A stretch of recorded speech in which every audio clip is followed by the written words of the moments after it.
So, a lot of you are probably wondering why there was such a big gap between the first video dropping and the second video dropping. And honest answer is I broke my leg. Simple, not kidding. Yeah, broke my left femur snowboarding. Found out that trees do not get out of your way no matter how much you yell at them. But yeah, so we're back. But because of that and the copious amounts of prescription substances in my body, I figured instead of doing a long format review, we do something a little different. So what I want to do today is react live to a couple different tidbits of information that came across my phone and while I was in the hospital, and a bunch of other stuff that came out in the last couple days. So hopefully this should bridge the gap between the Pragmata review and I think the next review I have coming out is for Reanimal. So yeah, let's get started here.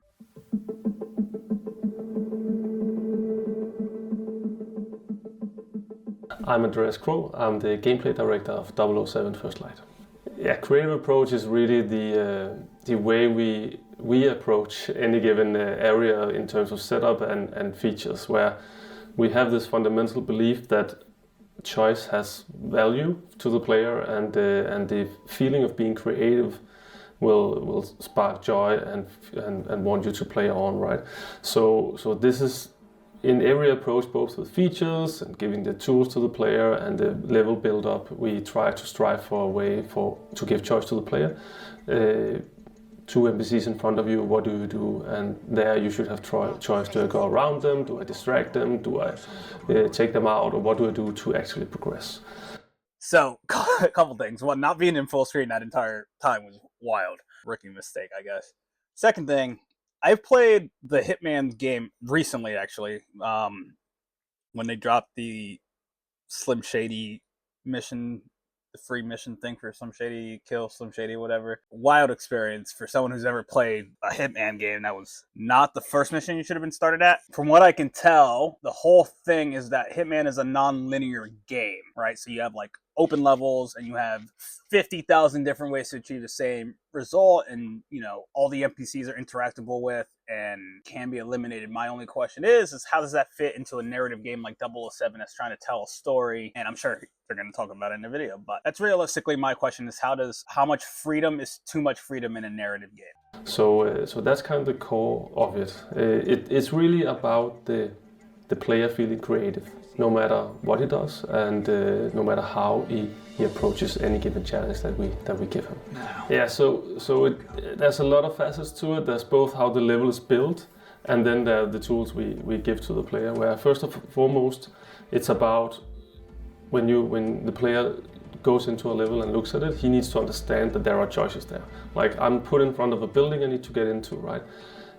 If I only see a door and I see walls up to that door, I can only go through the door. But what if I see a building where there's a door, but there's also clearly a road going around it to the right and to the left, and people that are mingling over to there? That kind of draws my attention. So immediately it sparks some kind of interest in the world around me, and to just understand, okay, intrinsically, I understand that there are more options than just the door to get into this place. So that's the first thing. That's kind of the level design way of showing like there are options in the environment. Next thing is obviously to give you tools as a player that can actually be used to overcome these challenges, right? And there you need a wide enough range of tools to feel like you can do whatever you want, basically. And obviously you can't do whatever you want, but you can do whatever you want within the spice fantasy that we bring to the table, right? So this is about giving you gadgets that can manipulate NPCs or distract them and maybe even take them out, right? It's about giving you some social mechanics that we have in the game, where you can talk to them and get clues, or you can bluff them or lure them to your position. So that's that. And then it's obviously to make sure that the player trusts in these tools, that whenever you use them, it has some kind of effect and you can use that. And then I'm always harping on like the secret, not the secret ingredient, but like the last like icing on the cake is really the point about any given approach you take, there's some kind of uncertainty in the execution. So example I usually give is the fact that like I'm sitting in front of two NPCs that are blocking my path again, right? I have my smoke device. That I'm looking at my tools. Okay, I think I'll try to use my smoke device. I throw it at their feet. Then they're coughing a little bit. They're distracted. They can't see as much. And then I'm thinking to myself, okay, I'll try to sneak by them, like in between them, and get to the other side. So I go out as a player. I sneak. I get past them. I get to the other side, and then I'm like, it actually worked. I thought I would try to use the smoke grenade. I used it. I tried to get past. It worked. But you don't really know how long they're distracting themselves precisely. You don't know if you could sneak by them and not without getting spotted. So there's this uncertainty. And because there's that, you get that feeling afterwards, which, oh, it actually worked. And it was my thing that worked. So, yeah. Yeah, that's my entire point. It's apparently, okay, so they're going to give you a lot of player agency, which is good. The Hitman games are very, I would say distraction is a big part of how you get in and out of places and how you get a certain individual alone or isolated without causing too much attention to yourself. That's why when I found out that IO was the one developing this 007 game, I was like, huh, that's actually a pretty interesting choice of developers specifically because they understand that Hitman and Hitman 47 and World of Assassination are very different spy games. They're still very much spy assassin games where stealth is key. 007 is very much, at least in the movies, isn't portrayed as a stealthy individual. There's stealth elements, sure, there's stealth moments, but he's more of a charismatic, not necessarily gunslinger, but just someone who isn't afraid of confrontation, but someone who more talks his way out in and out of situations. So that's what I'm very interested in. Obviously as a game, especially myself, I can't say all players, but dialogue always seems to be the easiest way. Like charisma checks always seem to be the easiest way to get in and out of places. This game seems like stealth. It seems like early day Assassin's Creed, like stay out of people's focal points, distract to get behind them, get out of their view, and then sneak and parkour your way in and out of buildings. Now, from when you're inside of buildings, how does that whole mechanic work? To be determined. Obviously, we've had a lot of learnings from our Hitman titles, especially also because now we're doing a Bond game, and we knew we also wanted some kind of stealth in this game, right? So it was very obvious for us to just say, okay, we have a stealth loop in Hitman, and a way of approaching that with environment interactions and the moment-to-moment, second-to-second gameplay that we actually liked, and that we also saw users like. So it was obvious for us to bring that to this table too.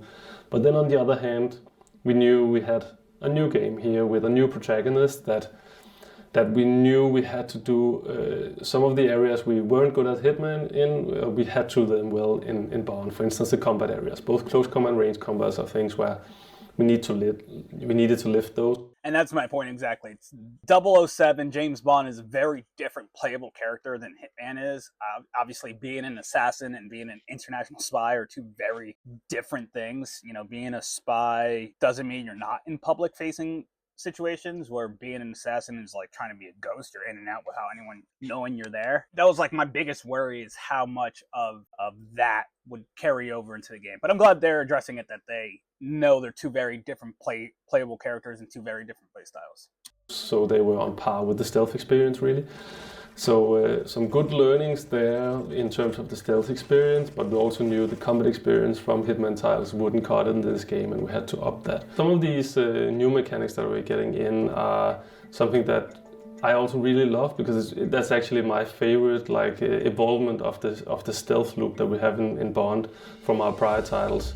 So we, for instance, have the bluff, and we also have confrontation, as I'll get into. But those are ways to kind of de-escalate situations if you get caught.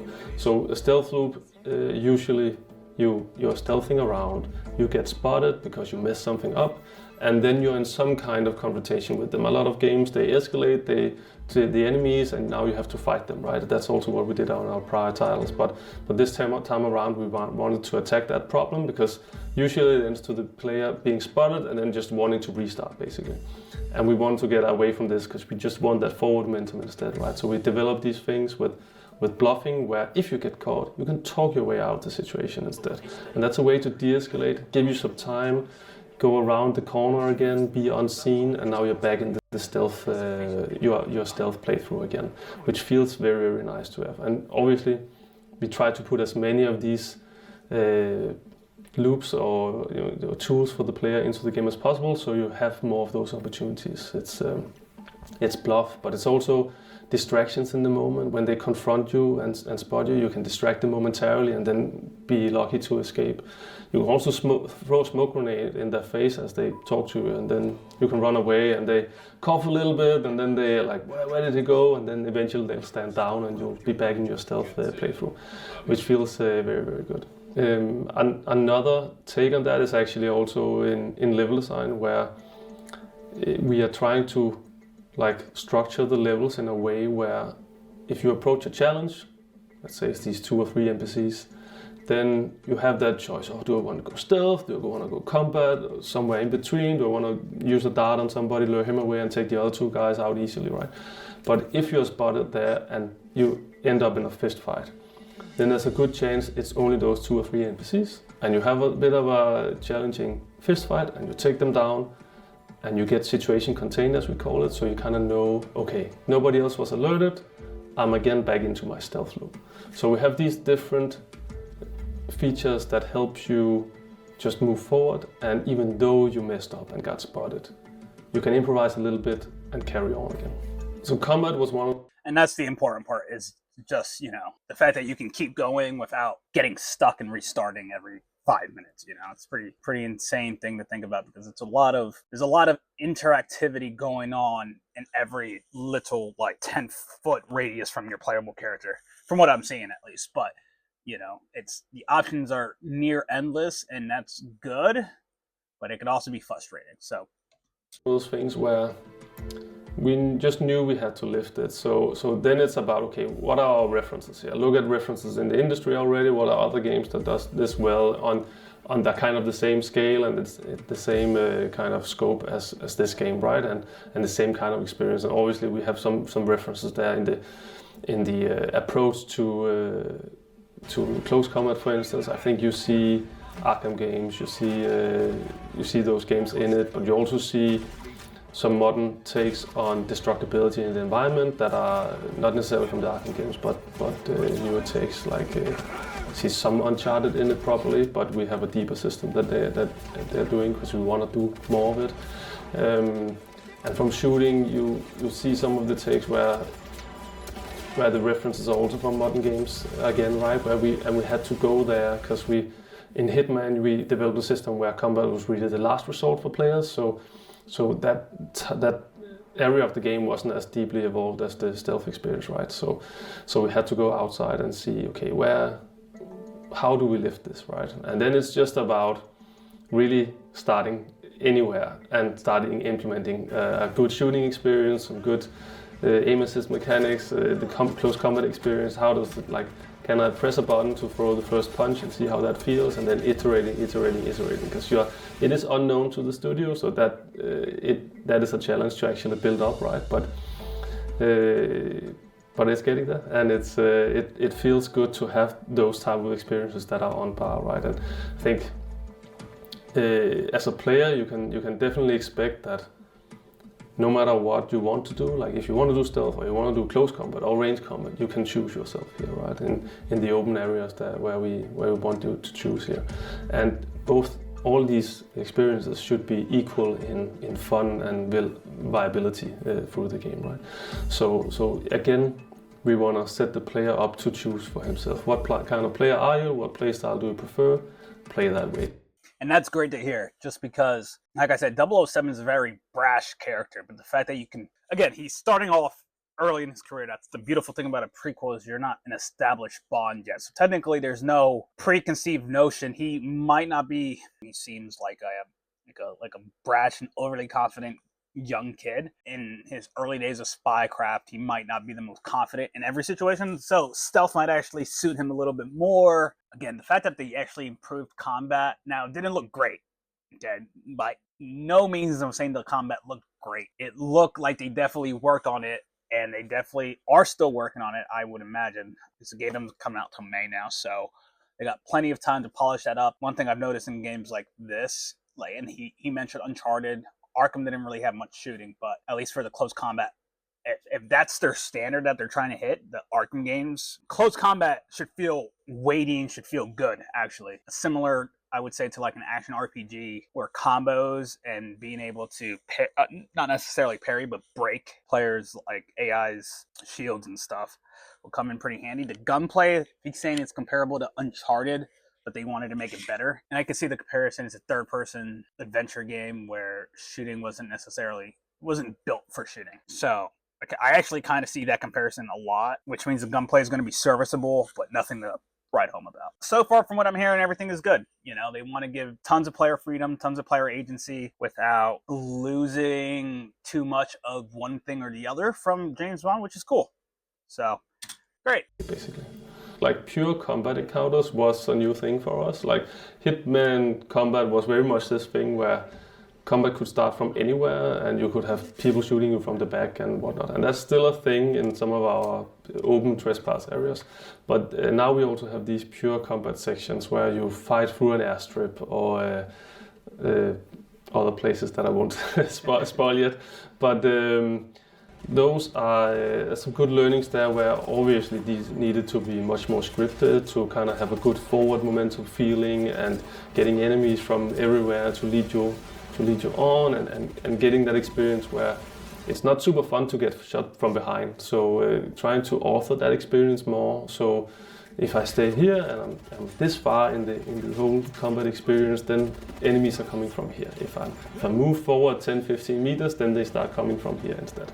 And then a good learning was also just to have these more unique moments to kind of spawn in enemies and create drama along that path.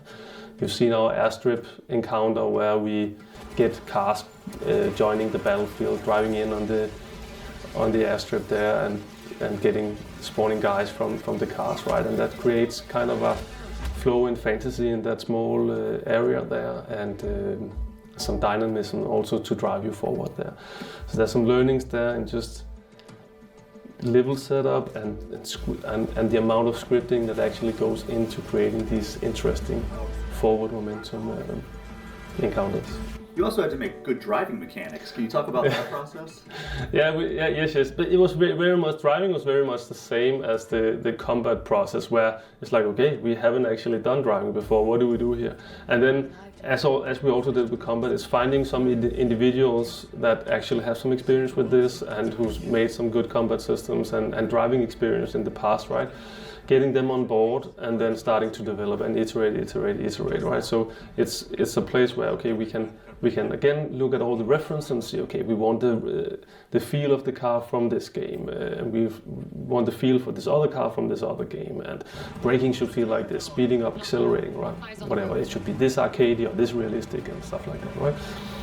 And then again, it's just iterating and importantly getting those individuals on board to actually have the expertise to know what good is, basically, right? Because that's the thing with the stealth experience where we felt in-house that we had the expertise to say, this is what good looks like, right?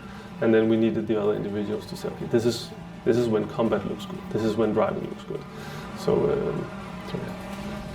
so the driving, I think, it is somewhere in between. I think it's more, to me, I think this is subjective actually, how arcade driving actually feels. To me, it feels somewhere in between. It is, and in some places, in some driving segments, it feels more arcade than others. I would say it like that also. It is a grounded experience, it is contemporary graphics, right? So it needs to be realistic to some extent, right?